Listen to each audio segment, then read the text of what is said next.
दोस्तों, सबसे बड़ा सच ये है कि भारत में मंदिर सिर्फ इसलिए टूटते हैं क्योंकि यहाँ हथियार केवल भगवान के हाथों में है। हिंदुओं के हाथों में तो सिर्फ मोबाइल है। ये गुस्सा नहीं है, ये एक सोते हुए हिंदू को जगाने की आखिरी आवाज है। जय सिया राम।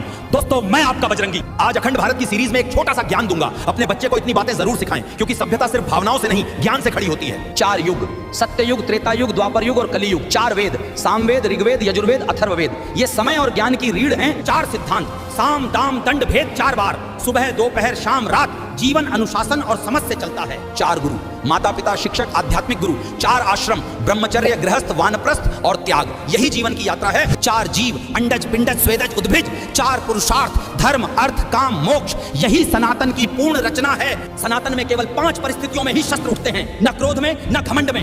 आत्मरक्षा, धर्म रक्षा, राष्ट्र रक्षा, स्त्री रक्षा, गो रक्षा। और यही शक्ति की मर्यादा है। यह डराने के लिए नहीं, जगाने के लिए था। अगर बजरंगी की बात सही लगी तो शेयर करो। राम राम।